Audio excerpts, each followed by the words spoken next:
হচ্ছে যে এই যে যেই ব্যক্তি দেখছেন যে রুবেল নামে পরিচিত, এটা জন্মদাতা হচ্ছেন আমার মরহুম আব্দুল মালিক, উনি যিনি আমাকে জন্ম দিয়েছেন। পরবর্তীতে আমার স্কুল কলেজ ইউনিভার্সিটির সর্বকিছুর হতা হচ্ছেন আমার শ্রদ্ধেয় বড় ভাই ওস্তাদ এটা আমার মাসুদ পারভেজ সোহেল রানা ভাইয়া।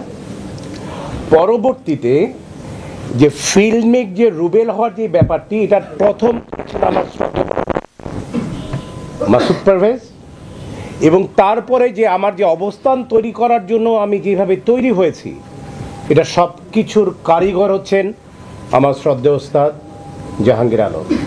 সো আমাকে যদি আপনি কোনো বিশ্লেষণ করতে যান রুবেলকে, ওকে ওকে সরি, যদি আমাকে বিশ্লেষণ করতে যান, আমি প্রথম বলবো যে I was blessed by Allah, because আমি বিশ্বাস করি একজন মুসলিম হিসাবে যে আল্লাহর আশীর্বাদ পুষ্ট হওয়া ছাড়া এই অবস্থানটা তৈরি করা সম্ভব না।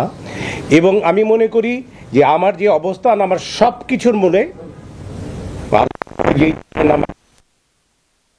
এবং মৃত্যুর আগের দিন পর্যন্ত বলে যাব, সেটা হচ্ছে আমার শ্রদ্ধেয় বড় ভাই সোহেল ভাইয়া মাসুদ পারবে। যে ভাইয়া বলতে আপনারা বুঝে, ভাইয়া বলতে আমরা ইন্ডাস্ট্রিতে একজনকেই বুঝি, সেটা ভাইয়া বলতে আমরা সারা জীবন আমরা একজনকেই বুঝি, সেটা হচ্ছে মাসুদ পারভেজ।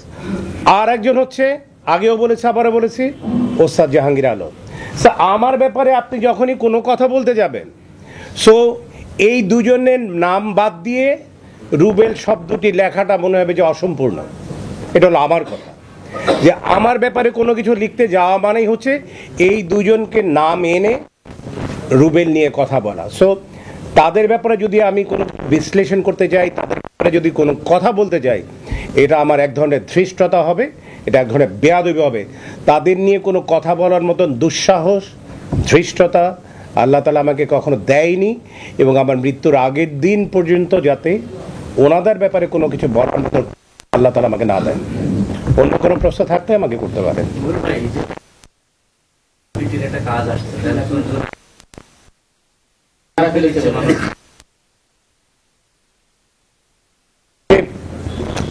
দিন পরে যেহেতু এটা আমরা কারাতের প্রোগ্রাম ফেলছেন,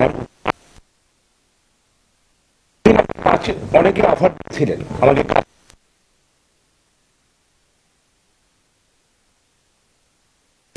বাস আমি এক মানে করবো কি করবো না ইনডিসিশনে ছিলাম।